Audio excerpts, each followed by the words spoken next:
calculated. Mm-hmm. He's a calculated artist. You know that the smart artists aren't the ones you want to mess with. Like Kendrick. Yeah, they're not the ones you want to mess with because Kendrick is a lyricist.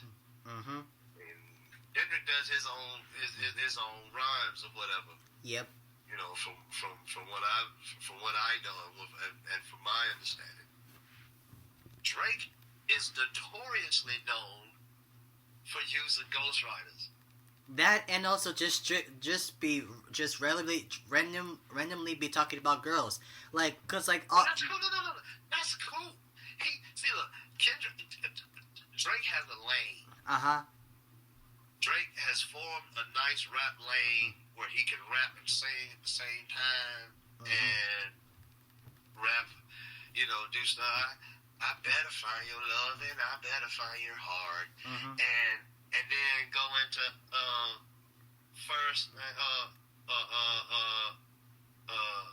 what's that first name, greatest, last name ever, whatever. And I don't know much of Drake's work because.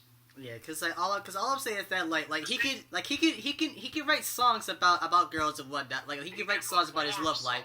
Yeah, he write love songs, but yet I get, yeah. Cause like what I'm saying is that like with some singers, you just get tired of them just singing and talking about. Oh, I'm sad. There's a girl that don't like me. Or why you do me like this? Like it was okay.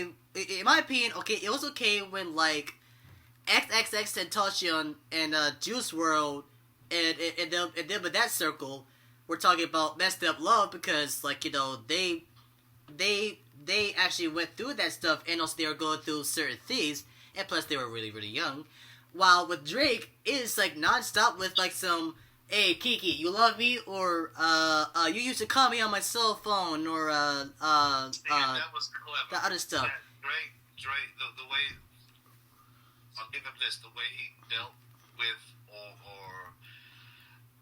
the way he voiced his feelings when going through stuff with his girlfriends or love interests. And man, I almost put the word girlfriends in quotes because he, I already did that for you. Hey Drake, he like them young, and girls are young.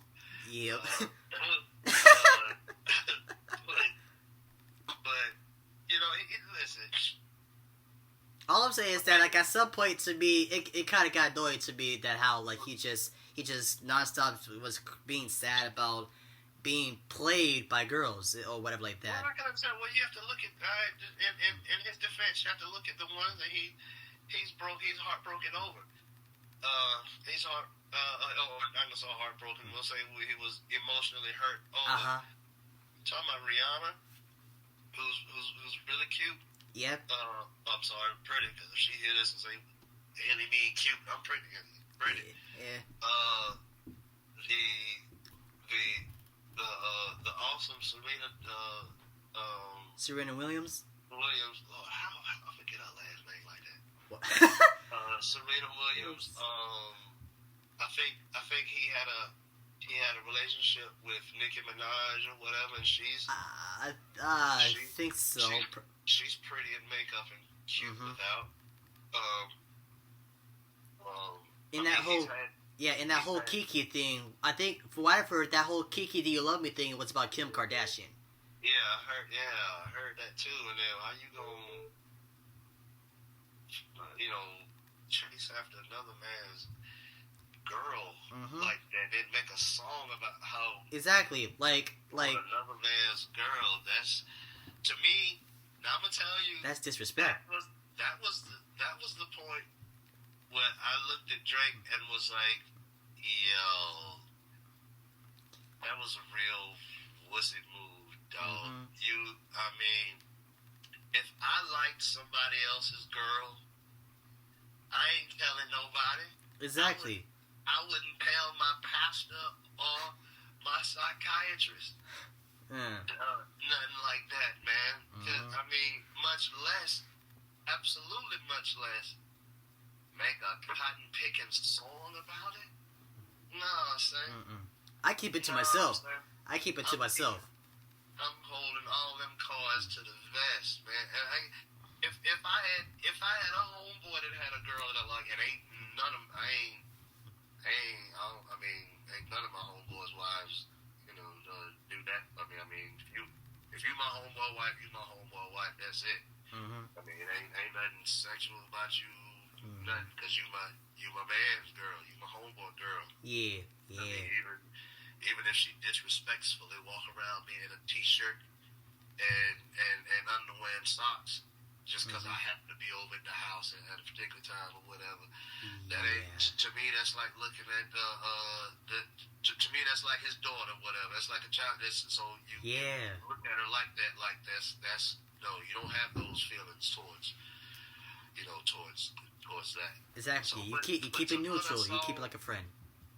Even if it was somebody I didn't like, if Hitler had a bad broad, I mean, I wouldn't be like, ooh, boy, that Ava Braun, she would get the business. I'd fold Ava up so quick. No,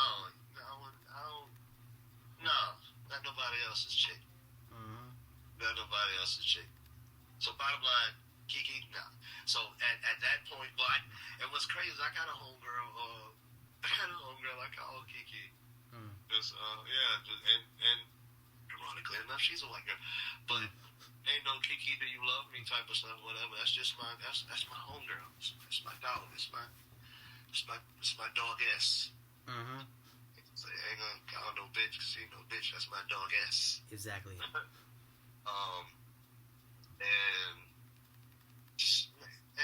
But that was the point where I looked at Drake in a different light.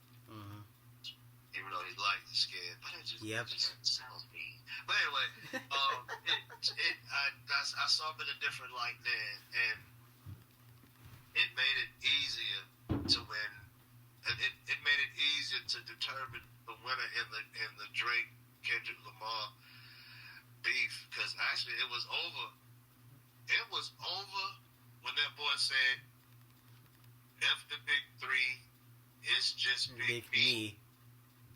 When he did that, when he said that, and then right after that, my boy J. Cole came out and was like, ain't getting in it. And the boy can rap.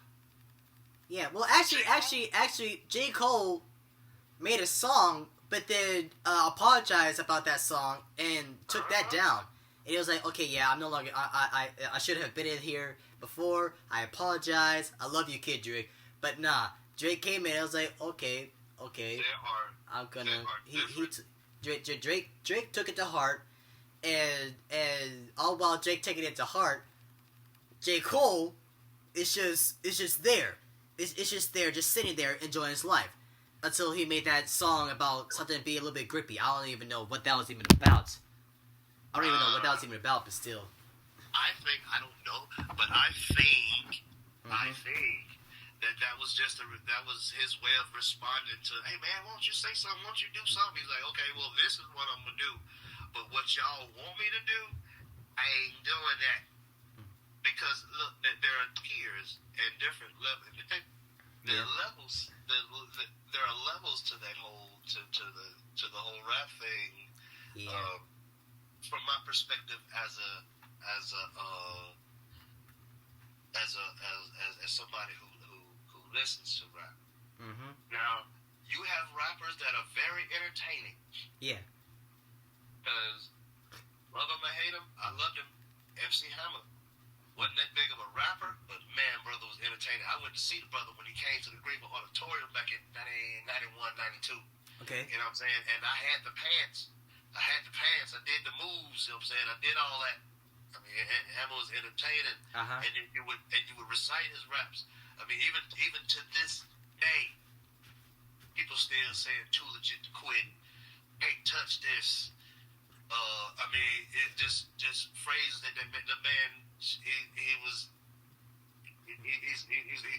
a rap icon. Anyway, you have your entertainers then you have your rappers that are like your Drakes and your Will Smiths that are lyrical or beats over rhymes over beats and are catchy to bob your head to. Yeah. But when you listen to them, you're not like, ooh, boy, that was hard. That was a hard bar right there. That boy said something serious right there. I've never said that about a Drake line. I've never thought that about a Drake line, even though he's at Ghostwriters. I mean, even that first name ever, last name greatest. It's a great way to start a song, but anyway, after that, I can't. I mean, I've never thought of anything that has come out of his mouth as being anything that's been lyrically fascinating. Exactly. Nor have I heard anything lyrically fascinating from Will Smith. But okay, and that's that wing. Then you have them boys, that large group of people that can rap, and you have to listen to it over and over again because you want to say some of the stuff they done said. You want to look up some of the stuff they done said. It sticks with you. I mean, like that's how a lot of the '90s conscious hip hop stuff and everything like Brand Nubian and X Clan. Yeah. And some of the songs that Rakim was spent on any album. Crap, Follow the Leader. What was my other one? Let's see, Follow the Leader was one, because I used to know every rhyme on that whole album by heart. And Don't Sweat the Technique. I mean, just, you have your lyrical geniuses. DMX was a lyrical genius. Yeah. R.I.P. to him. It's hard. And then Eminem and those guys in that category. Then you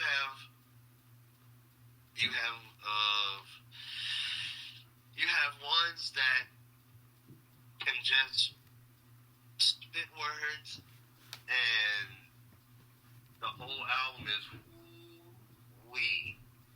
Everything that boy said was just absolute fire. And it's a small tier of those. Small tier of those. Yep. And you have those that like came up through battle rapping that you don't want to do that with. Their think process is different. Yep. And how they know words and how to use words are different. Like Busta. I mean, my gosh, I love to hear Busta freestyle. I love to hear Busta just do anything. Busta just raw. Yeah. I've been a Busta fan since Leaders of the New School. I mean, he was my favorite one. Him and Dico D were my favorite ones. I mean, Charlie Brown was fun. Charlie Brown was fun, but to me, Charlie Brown wasn't a lyricist. He was on the album with Busta and Dico D. I mean, it's just what it was. And then the whole Wu-Tang squad, the whole squad was fire. Yep. RZA, Jizza, and the Decalion Stallion Method. Italian Stallion? Oh, that's I gotta teach it. No, not the Italian Stallion. That's Rocky. Okay. It's the Decalion Stallion. Ticalion Stallion. Ticalion. Ticalion. All right. It's the sound. I didn't teach y'all. I didn't put you in pre-on Wu-Tang like God. I should. You didn't put me on Wu-Tang the same way how you put me on Tupac and Bun B, Lil Wayne, T-Pain, and Busta Rhymes. Yeah, I'm dang. Oh, I feel like I failed as a parent. You did it, but still, like. Oh God, I didn't. Jeez. Yeah. Oh man, I need to do it. I need to reassess my parenting skills. I didn't. Oh my God. Like you told me about Wu-Tang, but you didn't really put me on Wu-Tang songs. I came to bring the pain, hardcore. Oh, hardcore from the brain. Let's go inside my astro. Oh God. Oh, I gotta put y'all on the whole Killer Bees album. ODB. Oh God. Oh God. I should repent for just not. Oh my God. Yeah. I can't. And then I'm just now learning that oh gosh. Oh man, I didn't put y'all on the Wu. I thought you already knew that. Like you told me about Wu-Tang, but you never. I just thought it was, common knowledge. Oh gosh. Oh man. Oh, I gotta put y'all on them. I'll put y'all on them. Start with Ice Cream. Ice Cream? Yeah, start with Ice Cream. Dog it. See how you know what. Start with Ice Cream and just go, well, you gotta start with Ice Cream. You can start from Cream. The Art of Chess Boxing. Oh God. Well, oh boy, you gonna make me listen off as soon as we finish this recording. I'm gonna have to go back in my Wu-Tang. Yeah. Oh my gosh. But also I do remember you like you told. I hope don't nobody from the Wu-Tang listen to this podcast and find out that one of their biggest fans. I may not have a T-shirt and may not still have my tape or my records, but you are a Wu-Tanger or whatever. I don't call a Wu-Tanger, son. I am Wu. Okay. I am of the Wu. I am of the Wu-Tang. Okay. Yes. Wu-Tang Swordsman. There are many. Oh God. Oh God. It's just the way RZA would even start a song, man. Just I'm sitting here now, bobbing my head. Ain't no music playing. I just hear RZA playing something in the back. just want to go. Anyway, we need to change the subject for this turn to a whole Wu-Tang cast. Yeah. See how Wu-Tang just take over everything? Yeah. Wu-Tang once they get in the subject, whatever, they just take over. Yeah. They just take over. It's a Wu world, son. Yeah. Wu world. Yeah. Word up. Yeah, word up. God, dog it, I gotta put y'all on the Wu.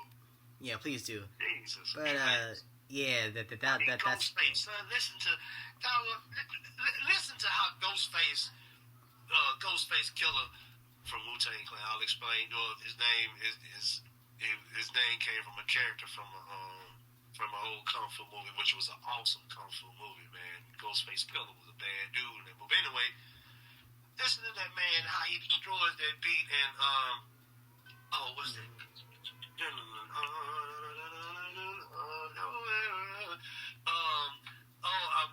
I'm singing in my head right now, and I forgot the name of this. Shaky Dog. Okay. Shaky Dog. The name sounds familiar. I think I've heard one of my classmates back in high school say that. Man, the way that boy can tell a story in a rap, boy, good Lord, he told that story so cool. It's just too smooth. See, that's my generation of rap. Eric B. and Rakim when they did Mahogany, one of the coolest, if not the original cool rap love song was by none other than, of course, LL Cool J. He did I Need Love. And wasn't nobody rapping about no love there. I mean, MC Shan had that girl, you have to leave it this way, I love you to this day. That's one thing. But it didn't really take off like LL's I Need Love did. Yeah. And then after that you had people wanting to come out and, put their little love song, rap love songs, but they'll never be I Need Love. Because that was hard. That was a hard beat. It wasn't a sing song. It was just LL just it was like a conversation. Like he was talking to the homeboys and he was talking to the girl like, man, I need a girl as sweet as a dove for the first time in my life. I see I Need Love. There I was. Giggling. Man, God, no. Anyway. Mm-hmm. Then, later on, Rakim did Mahogany. Yeah. And when I tell you, it connected from LL, I Need Love, awesome lyrics, and Killer Beat. Mahogany did all of that. Okay. That whole, man, good God. When we reached the kingdom, she said, bring some champagne, she'll entertain, and bring some sentimental songs, real gentle. God, dog, they hit the spot, you know where it went to? I mean, man, got chills. Rakim. Anyway. Anyway, Batsy, we got off subject. See, the Wu just take the that's why it's important. Anybody listening to this podcast, listen to the Wu-Tang Clan. Do your life a favor. Listen to all of them. Hey, listen to him. Listen to him. You know what he's talking about. The RZA, the Jizza, Inspector Deck, doggone Ghostface Killer, Method Man, Raekwon. I ain't forget Raekwon the chef. Raekwon the chef. Man, good God. You God. Man, all of them. Get that into the what was that? The 36 Chambers. All right. Yeah, listen to the 36 Chambers and get that album, and or you can get Wu World. You can get that one, which I think that came out of that was before 2000. Cause I remember RZA talking about at the end. He said he's gonna come back with a comet. Mm-hmm. He's gonna make a comet with his man. God, do yourself a favor. Mm-hmm. Do your soul a favor. Do your ears a favor. If you are dissatisfied with the rap you are hearing in the world today, go back and Wu-Tang. And Wu don't even hate on it. Wu don't hate on these young dudes. Mm. Cause I heard Method Man in an interview one time where somebody asked him whatever, who he doesn't like or whatever that's out there now, and he was like, he don't dislike nobody. Okay. He don't dislike nobody. And if he does, he ain't gonna say it out in public or whatever. But his teeth have got to grind when he hears some of this garbage or whatever that he's. Yeah, especially the ones that to where you know that they're singing, but you don't know a darn thing that they're saying. I have no idea what he's saying. Some of them ain't even singing. They're just jibber jabber. Yeah, and see, I grew up in a generation where we didn't deal with the jibber jabber. We had Mr. T that told us. Y'all actually had rappers that actually said words to where you were thinking, wait a minute, what does that word mean? And you'll go up in a dictionary or a thesaurus or whatever like that.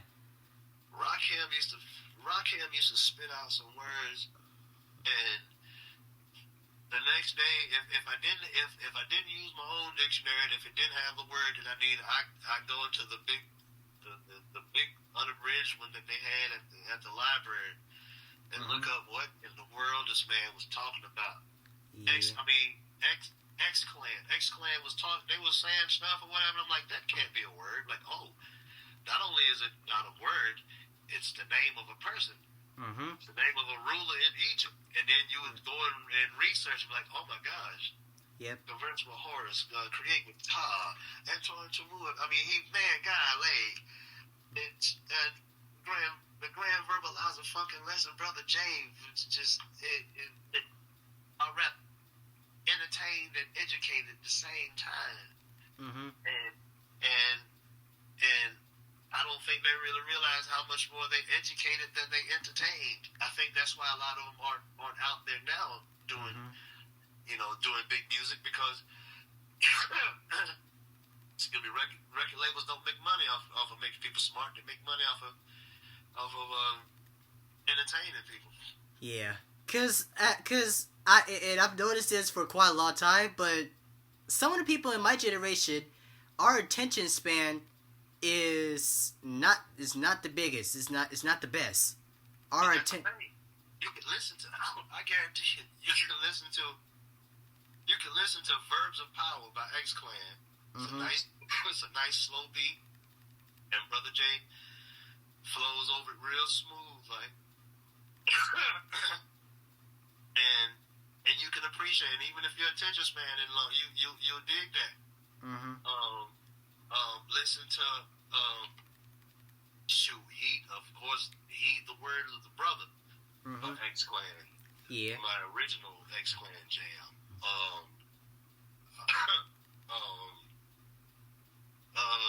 Man, almost all of them. But start with those Verbs of Power and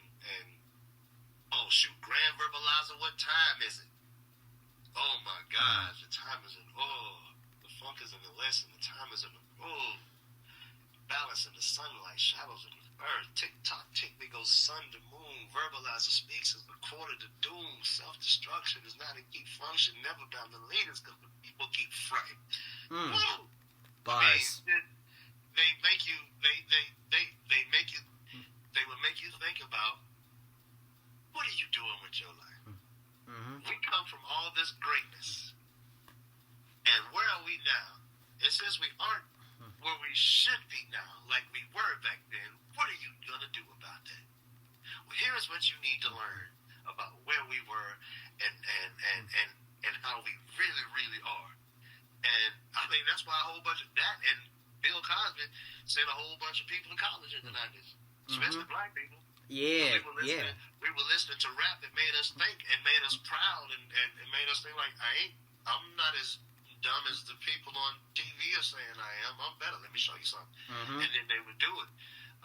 And then Bill Cosby with the Cosby Show. Yeah. Because man, I'm gonna tell you, man, wasn't a whole bunch of people talking about going to college. From my elementary and middle school years, when there was no Cosby Show, college was just where rich white people went, or where you got to go after you got your GI Bill money from the Army. I mean, it wasn't a big thing. It was, I want to go to college to do this so that I could, do that, this, that, or the other. Then when the Cosby Show came out, it was like, wow, that's a domino effect, or whatever. It did. Not in that phrase, not in that aspect, but it opened a lot of eyes. It opened a lot of eyes to, hey, black people we could be successful too. And then, become lawyers and doctors, because you didn't have that many black lawyers and doctors. You wouldn't see them on TV. Exactly. And even if you did, it would be very rare. They'd be the guy driving the ambulance, or be the guy helping out in the emergency room or whatever, but being or at the desk. I mean, it's just like that. There's an episode of Sanford and Son when Fred wanted to go to the dentist or whatever, and he wanted a white dentist. Yeah. I remember that episode. Yeah, I remember him. I remember that. Because it was rare. It was rare to see a black dentist. Yeah. Right, because those were positions that we held and were jobs we did. And then along come the Cosby Show. Yep. Now, I will say this: the '60s generation, them folk went to college. Yep. Because they were taught and told, look, go to college, be successful, or whatever, then you can make it out of your surroundings, out of the hood, out of good times. Out of those types of places. Then when the Cosby Show came or whatever, and you had your doctors and your lawyers. I'm sorry, I was on the 60s. But on the 60s, when some of those became lawyers and doctors, because you have a few black lawyers that were here in Greenville and made a large impact on things and helped us here in Greenville. And in other little small towns that I don't know of or heard of, but it wasn't a mass majority of them. But then when the Cosby Show came out, you had thugs, street dudes or whatever, that could barely even spell school. Yeah. And didn't want to do homework, and would want to pay the smart black kid in the neighborhood to do their homework. Yeah. Like me, I did people's homework for them. Not because I wasn't bullied to do it. No. I was not bullied. No one could bully Brian Reeder. Like, come on. No, they could have.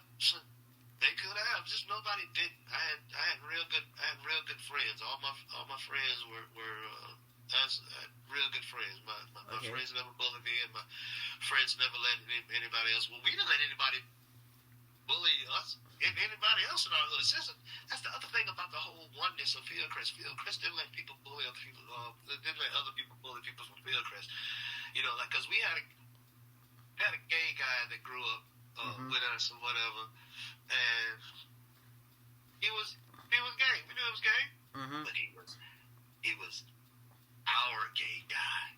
And I don't mean that like, you know, we was the one that was sexual with him. No, I don't mean like that. No. I mean, like, if he was gonna get picked at and called gay, we were gonna do that because he was our friend, and he knew he could come back with us, you know, come back at us with an insult, and wouldn't be no fighting or whatever, just two people jawing back and forth, talking their trash or whatever. And then we played pick-up tackle with the boy. The boy could run. Yeah. And I mean, you weren't gonna pick at him. You wasn't gonna pick at him. He was our you know, our gay guy or whatever. It was just a oneness, man. Just a oneness. And both of the hoods I lived in Fieldcrest and Green Line. And from what I've heard from my friends that lived in West Greenville City Heights, Piedmont Manor, Latin Manor, Cripple Creek, Haines Street, all the hoods and whatever. You're naming all the hoods in Greenville, South Carolina, man. And then because I remember, oh my gosh, I remember when the prettiest girls, for some reason, they were all at Kennedy Park. They all stayed at Kennedy Park, and my gosh, and this back before you know, my age group could drive or whatever, and dudes would catch a ride or whatever just to get as close as they could to Kennedy Park to get over there to see them girls or whatever. And oh my gosh, it was wild like that back then. But anyway, boy, how do we go down that road? See how the Wu-Tang. Yeah. Again, blaming the Wu-Tang. Talking about the Wu-Tang. Yeah. Songs. I mean, God, like, boy, Wu-Tang Clan forever.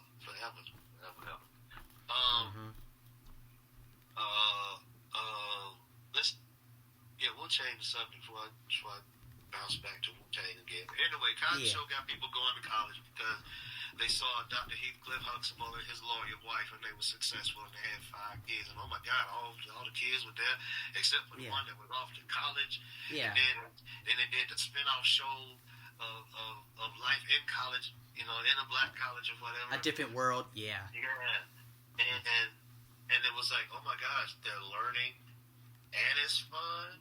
Yeah. And it's like you got a support group of your friends, and you become a big university family or college family. Like, whoa, that's what's up. So then you had these guys who, like I said, couldn't even spell school, and they wanted to go to college, even if it was just going to Greenville Tech. Yeah. It was college. It was furthering your education because back then, you know, we had it was the style. Having knowledge was the style. It was the coolest thing to be somebody that had some sense.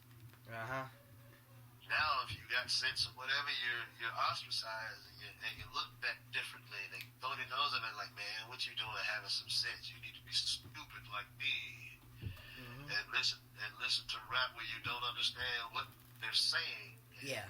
And that's why I can never really get the grasp of, like, body counts. Like, by all means, at the beginning, when I first heard the word body count, what I first thought was, like, you know, how many people or animals or insects you've, like, killed or whatever like that. Right. willingly or not willingly. Honestly, that's what I originally thought. Until when I found out that it was basically like how many people you've had sex with, I was just thinking, why is this a thing? Why is this a word? Why is that a thing? Why?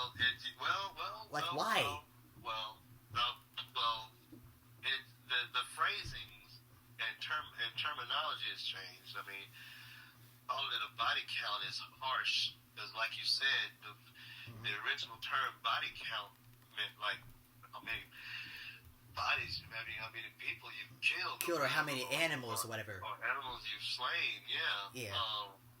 And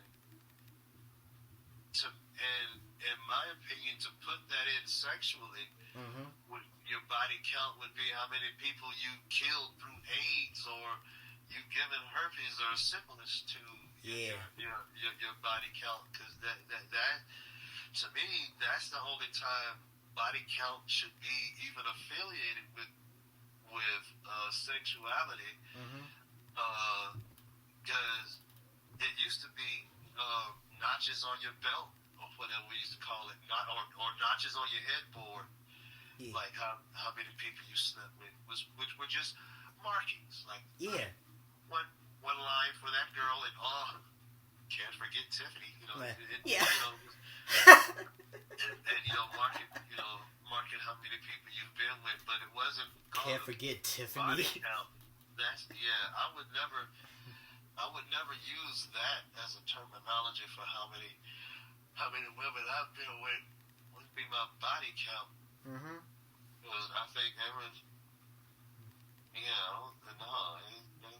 think all the women I was with, they still alive. All of them. Okay. So I have no body count.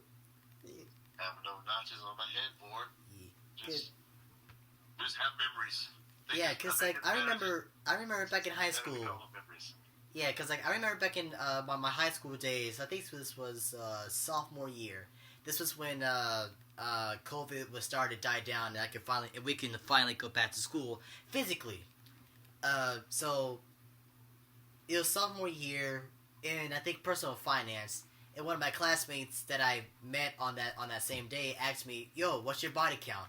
And then I was thinking, I was thinking of like insects or animals or whatever like that. And I was like, well, throughout this week I've killed like 3 ants. I killed a ladybug on accident, and I've killed 6 flies in my house or whatever like that. And it was like, no, man, no. We're talking about like the stuff, like that, like the birds and the bees. I was like, oh, I have not done that yet. And I can see where your friend or the person asking the questions would have been confused, because if I had thought, okay, in listening to what y'all call a body count, and what you said 3 ants, right? Yeah, about 3 ants for what I remember. In my mind, that would have been, that's three people aunts you done mess with. Okay, I hear you, boy. That's 3 aunts. I don't know why you want to be that specific about it being somebody's aunt, but okay. And then what was the other animal? Ladybug. Ladybugs. Oh my gosh, ladybugs. They feel like, oh, I guess some little short women. He messed with some little midgets too. All right, three aunts and some midgets. And I said like 6. I think I said like 6 flies or whatever like that. 6 fly girls, which were just girls that like to travel. But no, a fly. Well, back in my day, a fly girl was just. God, don't listen to that song. That song was corny. Golly. All right. It was hot. There was a song called "Fly Girl" back in the day, and it was a hit. But it was because you could do that back then. You could just have a cool beat and a cool phrase, and boom, it'll hit. But a fly girl is basically a beautiful girl, a cool girl. The dancers on In Living Color, they used to call them the Fly Girls. They were just so fly. They were just so beautiful, so cool, so awesome. So that was kind of what it meant. So that's a lot of women. I think your boy would have thought you've been with a couple of aunts, some fly chicks, and some little some midget. It's the small women. Yeah, small women, whatever. Like, oh, hey, boy, that's a good week. That'd be a good week as I did, but you did all right. 6 flies, yeah. a small girl, and 2 aunts. See, that's why that's like what, 8 or that's why no, it's important to know the 9 terminology. Yeah. 9 women. It's younger generation. You say that to somebody like in my generation. Okay, let's say for instance one of them young dudes came up to somebody from my generation and said, what's your body count? Yeah. Now, before answering, young bud gonna get looked at with a hard, long stare, like, and that stare is, okay, body count. I hope I'm not understanding what this young guy is saying. Mm-hmm. Because dude is like body count. Okay, does he know how many people I've killed? And he being smart right now. And do I need to kill this little mug? Like, who's asking? Right. You're an undercover cop? Right. That's why it's important to know the different the change in terminologies and everything. Because good gosh, man.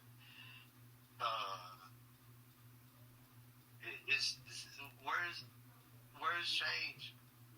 Like, I mean, it used to be some, death used to be some, and it's gotten, words and phrases have gotten so crazy as to where you got crazy phrases that we used to use, like, funky fresh. Yeah. How could something be funky and fresh? Yeah. At the same time. I mean, you just have those contradict each other. Yeah, big time. Because Mm-hmm. if something's funky, it's far from fresh. Exactly. Far from fresh. Mm-hmm. And then funky took on its own other little thing. Funky went from a smell to a feeling to something that was almost good. Yep.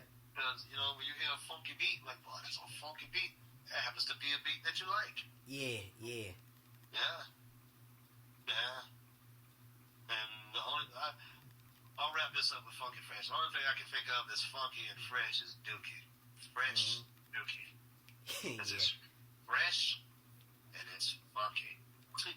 So only dookie can be funky fresh. Yep. And that's today's lesson. Yeah. Yeah. Only dookie can be funky fresh. That should be a t-shirt. Yeah. Yeah, speaking of t-shirts, I remember one time saying that I was going to start doing merch by the time I get to like 10K or 500 subscribers. But now I'm just in the mood to do it early, so merch will be coming at some point. All right, I'm gonna get that situated, so be ready for merch coming. And I do the merch now, and use that to build to the 5,000. Yeah. You know what I mean? Because they could the few that listen to the show now or that watch the show now. Yeah. They see you with that shirt on or whatever. Like, I gotta get me one of them. Yep. And just to see who's hip to the whole Manaya podcast experience. Yeah, and I'm already looking good with this Buc-ee's hoodie that I got from Buc-ee's. Word up.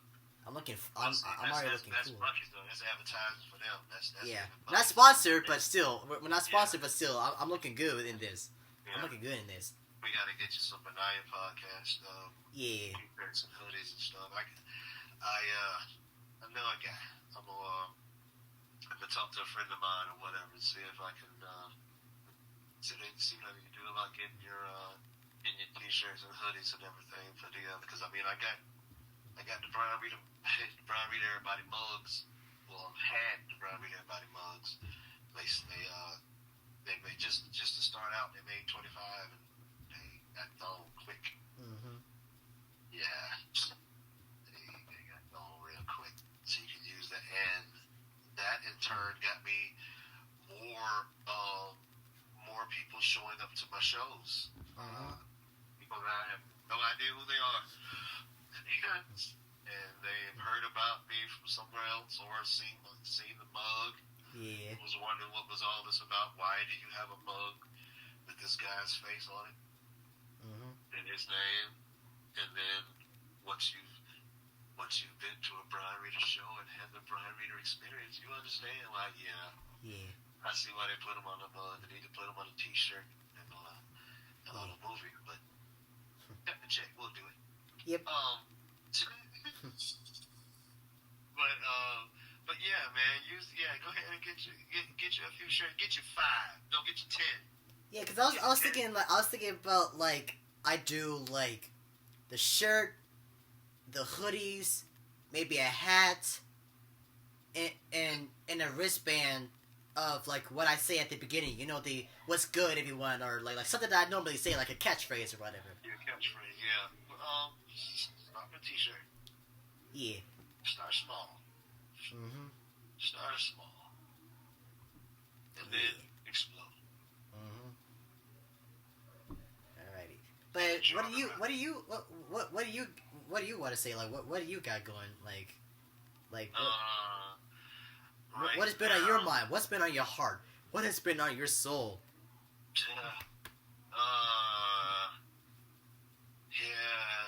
Well, since a whole lot has happened since the last time I did the cast with you, but recently it's pretty much been the same thing. Just doing shows. I'm still doing Shakespeare in the Park in the summer. What I'm doing now is No Dreams Deferred, which is a company founded by Mr. Clark Nesbitt. He has a theater company where he's helping people transition from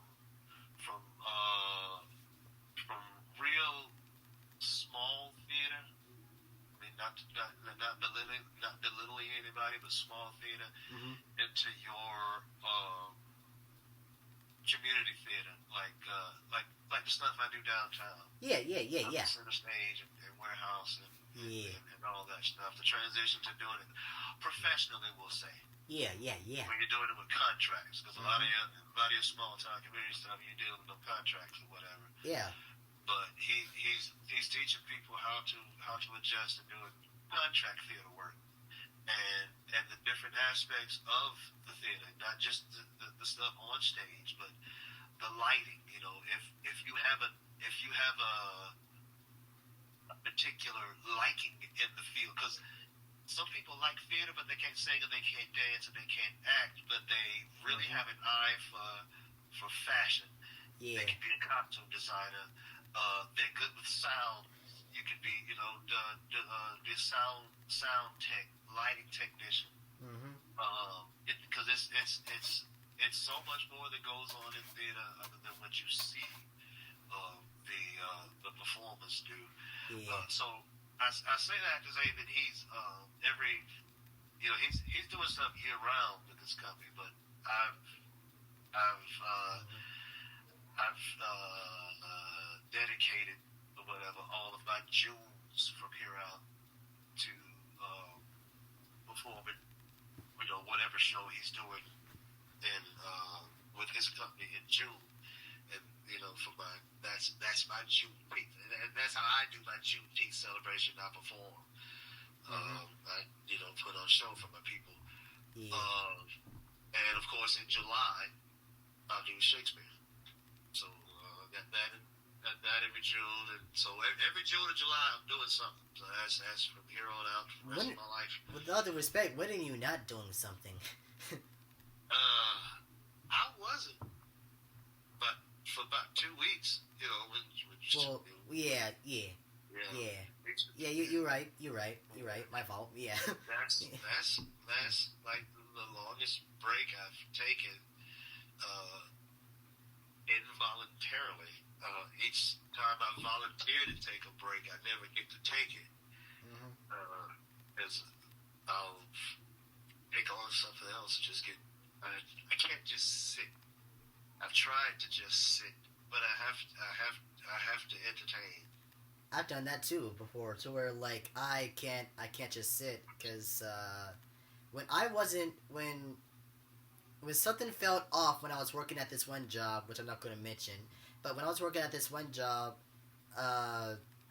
and they were giving me the hours that I need or the hours that I would like to have, I didn't in a way I didn't really feel like myself. Like I was thinking, who am I? I questioned myself almost every day. I wonder like, who am I and what exactly am I doing with my life? Because like I knew that I have a job, but at the same time it was more like, do I have a job, or am I just more of a backup plan or whatever like that? Because like they're doing something. Like you have a job, or you just doing something. Yeah. Cause like it didn't like I just didn't feel like myself. Like I wasn't writing down stories like I wanted to. I couldn't think of podcast episodes during the moments. I was in a shell in a way. Like I was in a shell of just thinking. You felt like you were wasting your life. Yes. Yeah. I was wondering like who am I? And how did I get these shoes or whatever like that? Yeah, when you get to the point where you're on a job and you're like, yeah, because I've been there. I've been there several times. I've been on jobs where I just walked out. Mm-hmm. I just did an assessment of my life on right there on the break. Yeah. Right there at the lunch break or the 15-minute break. Mm-hmm. And just be like, man, what am I doing? I don't really want to be. Why am I here? What are you doing here, bro? Man, go home. Mm-hmm. And I just throw the deuces up to everybody in the break room, like, I'm going home, y'all. Peace. Yeah. I mean, I've been right each of the 10 million times I've done that. I've been right because I kept putting myself in play just to be doing something. Mm-hmm. I mean, that's why now I don't just do any theater work that's thrown at me. You do the ones that get you money and also entertains you and others. No, it's not even about the money. Okay. I can assure you it ain't about the money. Okay. I can guarantee you it ain't about the money. It's about entertaining. It's about me. Yeah. What I like. It's not what I like to do. I like to entertain, and I like to be entertaining. But I like to choose how I entertain. I've had people come to offer me roles. Yeah. For shows or whatever. Right. That I just wasn't gonna do. I mean, there are some roles I've played and I won't play them again. Mm-hmm. Because I just feel like, you know what I mean, that's been overdone. Yeah. I mean, for instance, me playing a drug dealer. Yeah. My God, I played. Oh God, how many times have I played a cotton picking drug dealer? How many times they want a black man to be a drug dealer? Jesus Loves Kool-Aid. Jesus Loves Kool-Aid. Never No More. Never No More. Don't Give Up on Your Dream. Give Up on Your Dreams. Yeah, it was Rufus Jones and J.J. Cool Breeze. Yeah.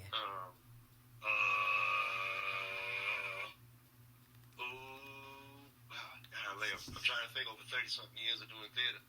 Those are the ones that just really stick out. Yeah. Weren't you like a lawyer? All of them. Weren't you like a lawyer in To Kill a Mockingbird or something like that? Oh no, I wasn't a lawyer in To Kill a Mockingbird. I was the one that was accused of touching that little young gal. Okay. Yeah, I was the one accused of being Drake. Stop. I ain't got nothing against Drake, dog. Well, if you touch them little kids or whatever, then yeah, I got something against you, you little yellow bastard. Yeah. If not, then hey, you all right. You all right. So make your millions and do your thing. But if you touch them kids, you got a problem. Yeah. we got a huge problem. I have a problem with you, son. Yeah. And you don't pull up in my house. Don't do it. Mm-hmm. Don't pull up on me tonight. Yeah, I'm drowned. This Drizzy Drake, and I didn't like what you said on your son podcast. Like, man, you touched the girl. If he somehow finds my podcast, square up. All right, square up. I don't care. If he don't like what I said, and I mean, listen. Exactly. Those that know me. They know I ain't no hard thug, ain't no hard criminal, whatever. But I'll fight you if you come at me. I do the same thing. Like, whoever messes with the people that I love, I will actually square up. I ain't before we get, because some people will try you just to fight your people just to see how far you go. Let's bring this in a little bit. All right. My bad. What I'm saying is this: I ain't the hardest dude. Come on, man, this is Drake. Drake pulled up my yard right now, whatever, with some gloves or whatever. We went round for round. He wouldn't want nobody to videotape that. Mm-hmm. No, he will not. But if he touched them girls, if he touched them kids like he did, yeah, pull up with some gloves. Yeah. For all them kids, I will. Yeah, don't leave the kids alone. Anyway, where was I? So we got to talk about Drake. That's why I carried the best. Yeah. We were talking about the shows you've been.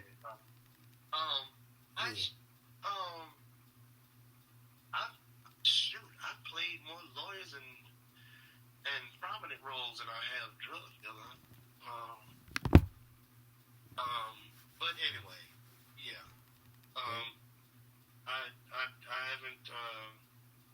haven't taken a break long. I'm not taking a break now. I'm doing a show next month in Fountain, a gospel singing show. Amen.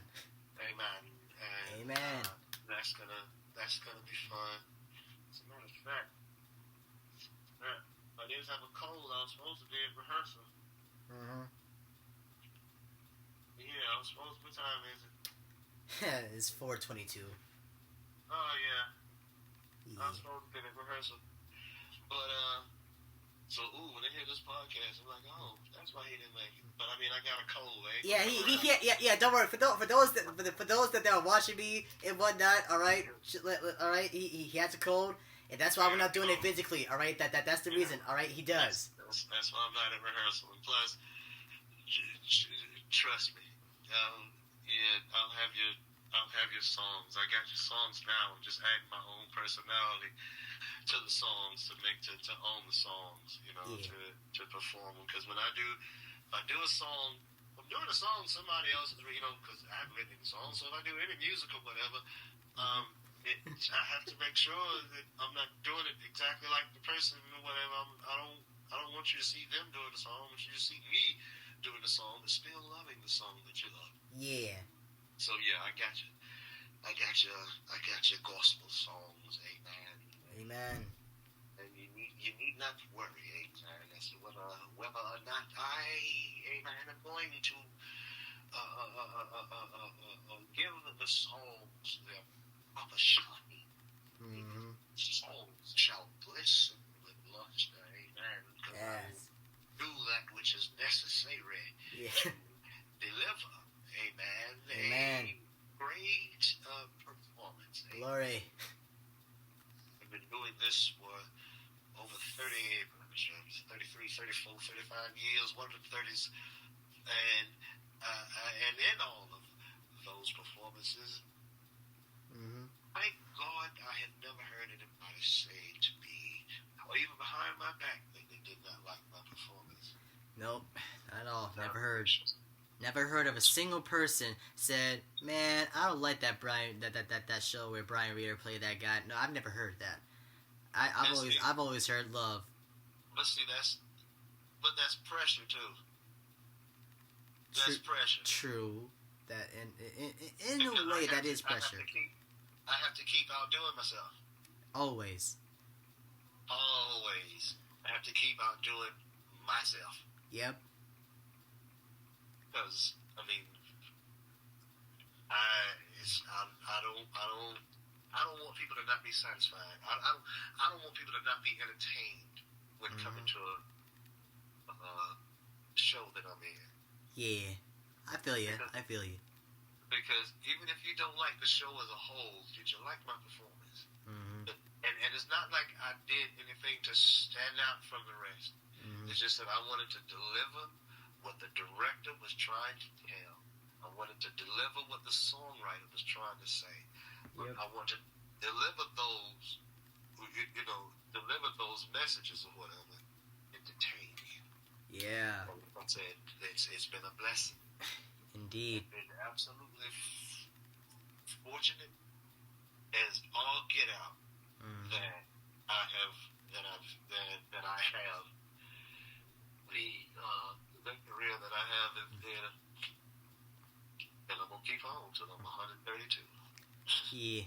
I mean, shoot, long as I can keep being 50 or whatever, and get these roles for characters that are 10 to 15 years younger than me, I'll take it. I will keep on taking it. If you will believe I'm in my 30s, okay, yeah, I'm 32. All right, yeah, I sure am. Yeah, 32 years old. I was born in I graduated in 92 and was born in 92. Ain't that something? Yeah, you think I'm 32? Yeah, okay. I do that. I've had people to ask me after shows, people that I've done shows with. They're like, I didn't realize you were that young. I'm like, what young? Like, you're in your 30s. Like, girl, I was in my 30s back in the early 2000s. Yeah. It was a long time ago. A minute. Yeah. I mean, shoot, I think I got married at 30-something, 32, whatever. Because by all means, whenever I would say that you're 30-something, we just be joking around, because we both know your real age. We just be joking around and be like, yeah, man, you're very young, okay? You are a spring chicken or whatever like that. Yeah. We be joking around. We be joking around all day long, but yeah, again, fortunate. I've been very fortunate. Yeah. Very fortunate. Lucky in some instances. I've been lucky, fortunate, and blessed. I've been all of them. Yeah. When it comes to my theater career, it's been one to behold. It's been one to behold, and it's been an awesome, or it is an awesome ride. I'm gonna say it's been. It's not like I'm finna get off this ride. I'm gonna keep riding. Yeah, at least not yet. You're not getting off the ride yet. Don't retire yet. Yeah. Thought about that. What was that? That was after Othello. Othello was gonna be my last show. Yep. I was gonna do Othello and then drop the mic. Like, there you go. I've done it all. I've done The Color Purple twice. I've done, I can go down the list again. But yeah, I've done all the roles I wanted to do except The Wiz. Yeah. And then someone made you pull a Tyreek Hill by talking about when the money is talking, you just gotta go with it as long as it doesn't hurt you. That kind of stuff. When you got that big contract. Yeah, it turned into I'll do this to make that little change, and then that's it. Yeah. But no, okay. The thing was, I was gonna do that one. I was gonna do Othello. Then after Othello, I'll do that. I forgot what show I did after that. But that was just for some change or whatever, just to be doing something. Yeah. But then as I was closing that one, somebody called about another one. Yeah. And I was like, oh well, I got this show I'm gonna do next year anyway, so I'll do this as like a buffer. It's like when golfers will play a tournament before a major. Yeah. They play a little small tournament, then do the Masters, or do a small tournament, then do the U.S. Open, do a small tournament, then do the British Open. I was gonna do it like that, and I did that show, and went out of that show into the show that I was gonna do And while I was doing that show, I was hearing about some other shows. I'm like, oh, that'd be interesting to do. And the whole thought of retiring and all that it just went away. Yeah. I was like, I can't stop doing this. Yeah, and because I remember one time when you told me that you were thinking about doing it. And actually, as a matter of fact, you told me about this, I think a week or two before we did that one podcast collab talking about acting or whatever like that. And I was thinking like, hey, by all means, if you were to retire at this moment, should we do a press conference or like what? How you wanted to do it? I was gonna announce it on your podcast. Yeah. Yeah, that's how close I was to retiring from acting. We were gonna announce it on your podcast, and I was gonna put it on my Facebook page, like, hey, you wanna know what I'm doing next? Listen to this podcast. Yeah. And the podcast, the recording never happened, and retiring never happened. And I think since then, I've done over. Feels like 50, or at least like maybe like somewhere over 50. It's been over 100 performances, but it's not that many shows. Different. It's been a bunch. Mm-hmm. It's been ever since then. Every month, every month, I'm either closing a show or getting ready to get into another show. And as we're speaking about this, I can already hear the comics, so already hear the people that like you being in the shows thinking like, wow, are you going to retire next week, or are you going I don't see me retiring any time in the near or distant future, because I'm already booked for next year. Mm-hmm. It ain't even 2025 yet. And I'm booked all the way to. I am booked from January all the way to the beginning of August. Yeah. The whole first 8 months of next year, I'm already booked. Mm-hmm. Something to do, and I mean that's every month. Let me think about this. I think every month next year, I'll be there again, rehearsing or doing a show. Mm-hmm. Every month. Which again, fortunate, lucky, blessed. Yeah. Very. Blessed indeed. Yeah, it's a good thing. Mm-hmm. It's a good thing. I must be doing something right somewhere. Of course you are. Only thing I've done wrong in my life is I didn't teach my children Wu-Tang. Yep. I can already see you never living that down. Yeah, I'm not, son. I'm not. I'm not. I might have to email Wu-Tang on one of my fan pages, one of these Wu-Tang fan pages, and just type in, "I'm sorry." I'm sorry. I mean, that's like being black and not teaching your children who Al Green or Michael Jackson was, or who the Temptations were. Like, Daddy, who the Temptations? Temptations? What you mean, who the Temptations? That's before my generation. Listen. That's before my generation and everything. So, shoot, like, Who's Michael Jackson? If my children ask me that, like, if my children are like maybe 2 or 3 years old and they ask me who that is, that I'll understand if I haven't exposed them to Michael Jackson enough. But if they're like in their teenage years and they ask me that, I will be surprised and feel like as if I failed them as a father. Yeah, but what's crazy is I could when you and Bree were 2 and 3, I could ask y'all who Rick Ross was. Y'all knew who Rick Ross was. Yep. Golly. Who T.I. was. Yeah. Who Outkast. Golly. Ooh-wee. But I did not teach the Wu early. But that's alright. It's never too late to Wu. Yeah. It's never too late to Wu-Tang. Never too late to Wu-Tang. But yeah, coming back, to circle back around to what I'm doing. I'm doing this gospel show in Simpsonville, and I keep saying Simpsonville. Simpsonville. Doing the show in Fountain Inn, doing the show in Fountain Inn, and then I'm gonna chill for a month. Yeah.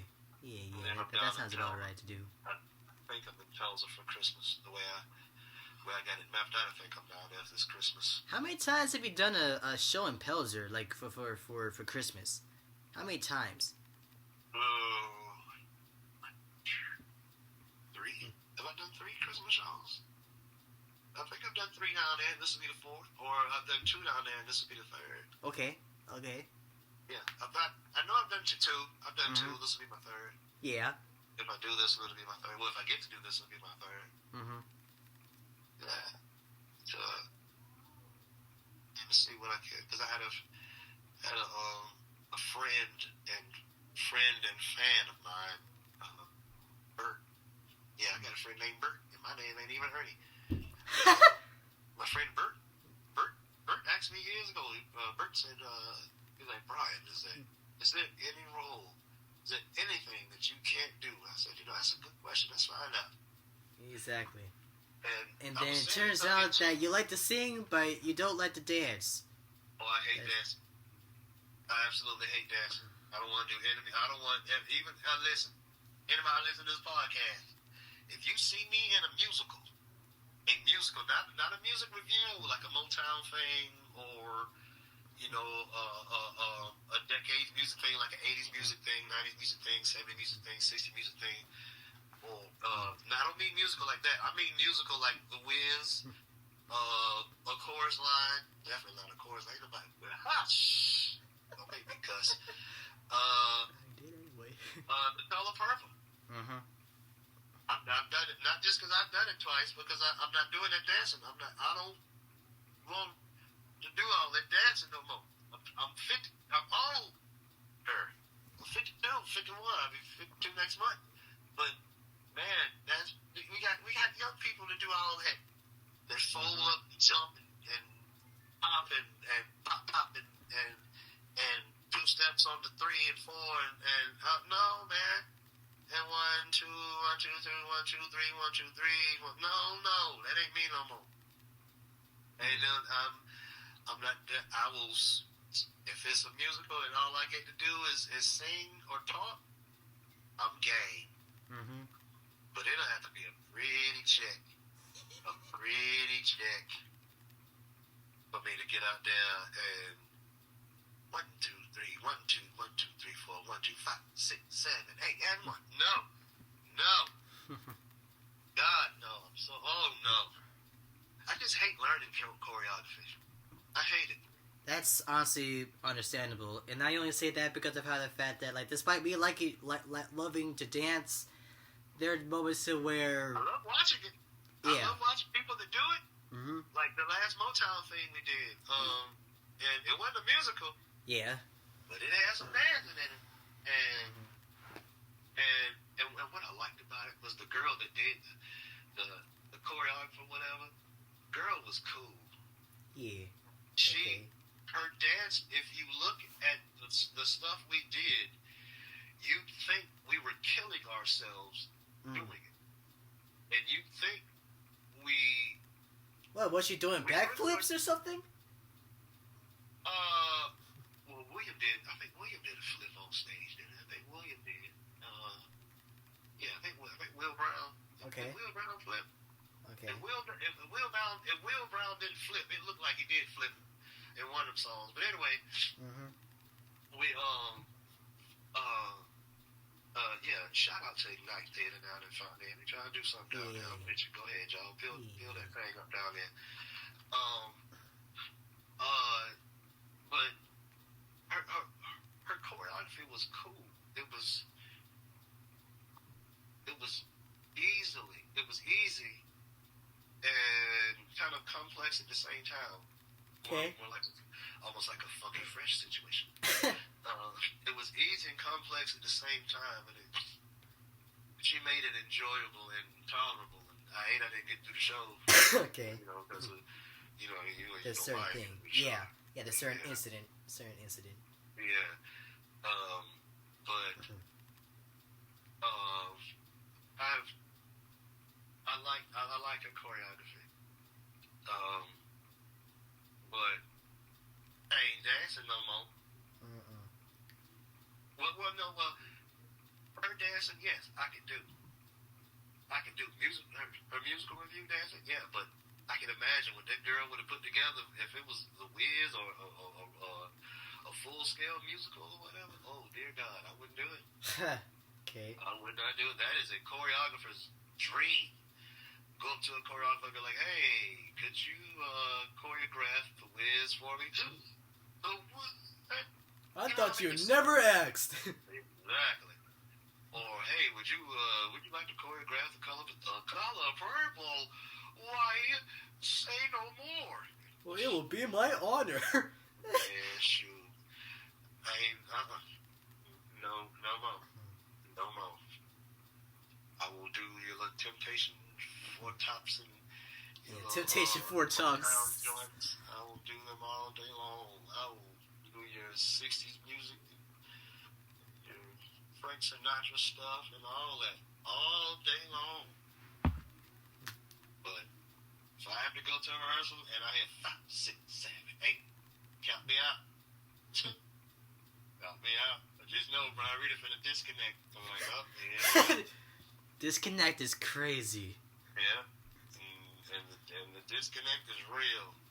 And then, to tell you a little secret, a lot of times, if I'm doing a musical and I don't want to do and I'm mad and don't want to do all the dancing or whatever, I can do all that choreography crap out in every rehearsal. I just show up at the rehearsal for support and to just get some sort of a blueprint of what you want me to do. And after I get that blueprint, I'm out. I'm checked out. Yeah. I'll look at the videos or whatever, but I'm like, I don't want to come here and do no dancing.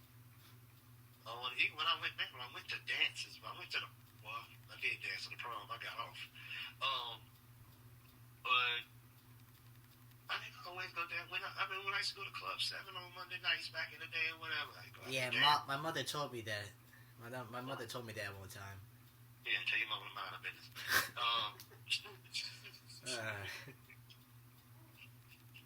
No, she was right. I didn't even, man, yeah, I went out there to, chill and, holler girls or whatever. Yeah. But dance, no. I'm not a dancer. Maybe a little bit of a shimmy, but not a dancer. I can move. I'm a mover. Boy, I can move. Boy, I don't think there are many that can move like me. Yeah. I am a mover, buddy. But I don't even, people like my singing, but I don't even consider myself a singer. I consider myself an actor. Some of the people that'll hear this or whatever have heard me say this 1,000 times. I consider myself a singer. I mean, an actor that acts like he can sing. Yeah. Or act like I can dance. In my opinion, actually not in my opinion, but one time I remember telling one of my middle school friends that you would be the reason why any other actor like Tom Cruise or Will Smith will retire because of you, because you're the best actor. I remember bragging about you a lot during middle school, honestly. Thank you. I appreciate that. If whoever wants to come at me with that, put that down in the comments. Don't go ahead. Don't come at my son. Come to the show. See what he's talking about. All right. See what he's talking about. Come to downtown Greenville. All right. Go to Shakespeare in the Park. Go to Pelzer. Find this dude somewhere. Okay. You'll know exactly what I'm talking about. All right. I'm out here somewhere. I'm here in the upstate. Good driving range. Good driving distance. Where you ain't gotta spend too much gas money. Mm-hmm. Yeah, buddy. Spartanburg. I might do something in Anderson though, because they say the Marketplace Theater out in Anderson is real cool, and I've met some people that have done shows down there, and met some people that are on the board.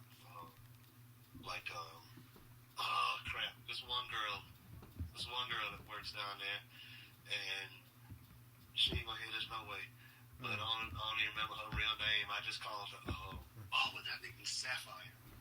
Okay. I nicknamed her Sapphire. She She just got married. Girl, look, this girl has the coolest non-surgically altered jawline of a woman I've ever seen. She just has an awesome, just beautiful jawline, and then the way her neck feeds up into her jawline, and her shoulders spread down from her. I mean, I call her Sapphire because she looked like she should be wearing some jewelry, like if she had jewelry dangling from her. She's a pretty girl. Just wanted to put jewelry on her, so I call her Sapphire. Okay. Brian Shame, she ain't gonna never know that child name. Well, I find out. Later. But anyway, yeah, Marketplace. I'm gonna get down there and see them, and then see my friends in Spartanburg, down in Spartanburg Little Theater. That's why I did Color Purple the first time, Peter the Starcatcher. Well, anyway, if it's around here. Yeah. If it's around here, I'll do it. Yeah. And one last thing before we close this out. I got a bone to pick with some of the haters. Specifically, Carolina Panther haters, okay? I want to... Yes, I think you already knew exactly where I was about to go with this. Let me put my glasses back on. Let me put it like this, okay? I don't care about how small Bryce Young is. I care about the offensive line, but I don't care how the fact that, like, some of these people are talking about Bryce Young is a buzz. Bryce Young is a buzz. The Panthers are a mistake.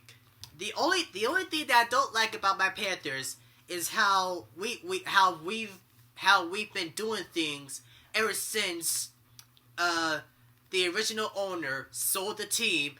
Ron Rivera got fired, and ever since Cam Newton was no longer a Panther. Okay, that's the main that's one of the things that I don't like. Okay. And I don't like how the fact that some of these people are, like, doubting us. Like, yes, Bryce Young had a very, very, very, very bumpy starts, but at the same time, you can't blame him, considering how the fact that, like, in a way, it was in the office, it was really a fight for your job type of situation under the Frank Wright coaching staff.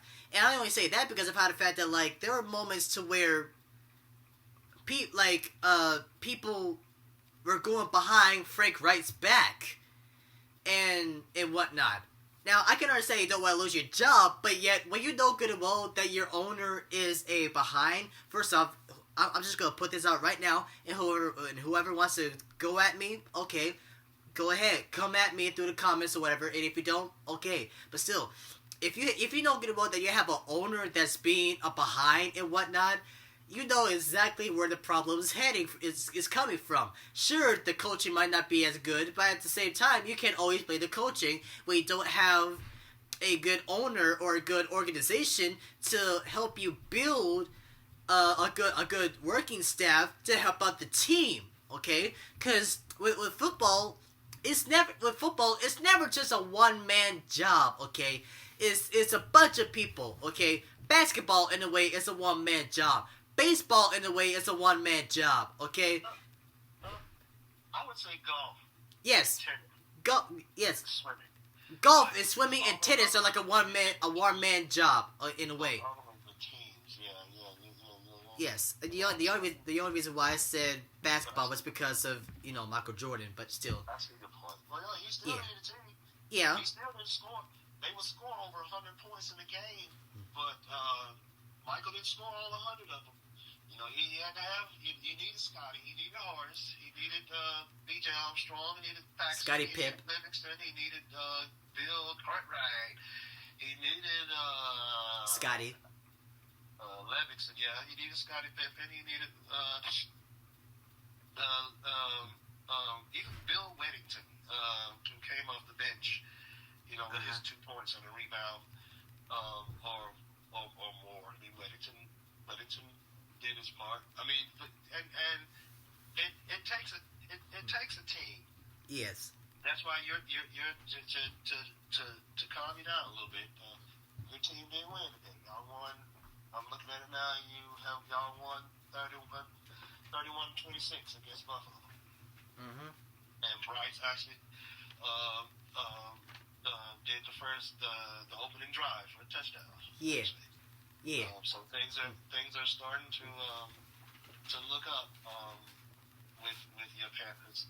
My Cowboys are gonna kill them, but nonetheless, you all are gonna make a lot of noise in your division this year, because I think people are looking at. Yes, because like now people are looking at the NFC South because of how the fact that now the Panthers are starting to get things together more or less in a slow manner, and also like the Saints got Spencer Rattler, the Buccaneers are still looking good with Baker Mayfield, and now finally the Falcons are now a team that I finally respect in a way, because now that like they got their coaching straight. And in a way, they now got their wide receivers in a bunch. They got their running back in a bunch, and they have a good dynamic duo in a way to where now, even though Michael Penix Jr. is not going to be playing for what I know for this season, I still say that Kirk Cousins, unless he gets injured this year, which I pray he doesn't, but Kirk Cousins, I still say he's good. Okay, Kirk Cousins is good. Michael Penix is good. Drake London is good. That running back that they got, he's good for what I know. So, but anyway, all of my Panthers, I don't care what any of y'all Panther haters say. Okay, all I'm saying is that we are now finally getting things together. Are we gonna go to the Super Bowl? I hope so, but no. Are we going to at least try to get into the playoffs? Yes. Do I want them to be in the playoffs? Yes. Are we going to be undefeated? No. Are we going to have maybe 3 or 4 losses this season? Yes, that's what I'm hoping, and that's where I'm going to hope that it's going to stay as. But by all means, we are progressing at this moment, and now that in a way we have our owner being a little bit more smarter, and we're doing better renovations with our stadium for what I've heard, by all means, we are going in a good direction. Yes, we got some players hurt. That's normal. At this point of time, that is expected to happen and expected to see, especially in a sport where all it is physical contact, and even with no matter how many times you change the rules, at some point or at some moment, there's going to be a player that's going to get hurt. That's all I'm saying. You got anything to say about that, Dad?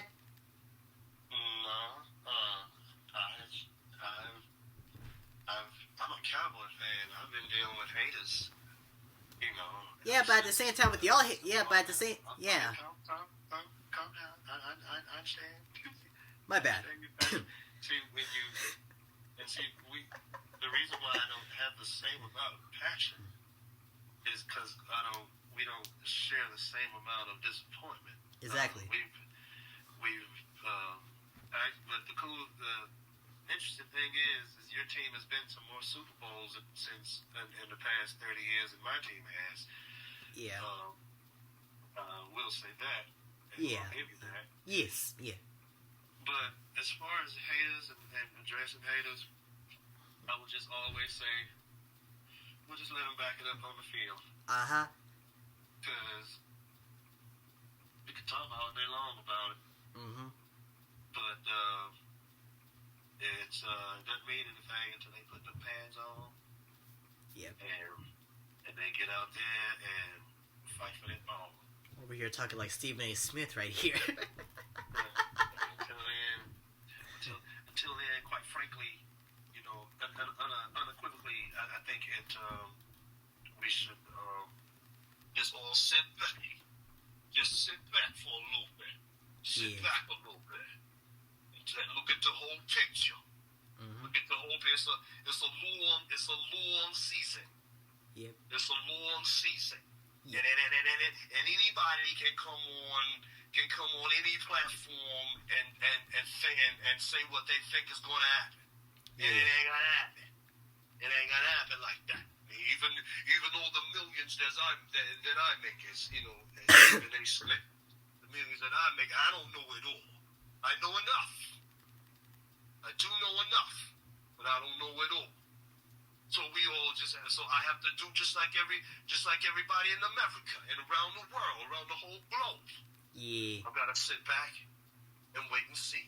Yes, sir. And see what they do. Yeah. And see who's gonna come with it and who's not. And who's prepared, which coaches and which training staffs train their men to do their job. And then, if everyone does their job correctly, then, you walk away with the Lombardi. You doing that impression it has me thinking that you did a imitation of both Stephen A. Smith and your dad. Nah, Pig ain't got no accent. No, I mean like you spoke with a Stephen A. Smith tone, but the way you were saying it sounded more like Papa Billy. Oh, wow. Yeah, that's all I'm saying. Like it's not an insult. I'm just saying that it's I didn't take it as an insult. Yeah. But yeah, I need to feed Charlie Murphy. All right. Yeah. Yeah, feed the dog. But we'll get together again after the first week. Yeah. After the first week of the season. Yes, sir. What? I am happy for it. All right. I am happy for football finally being back. All right. Yeah, every man in America is. Every man.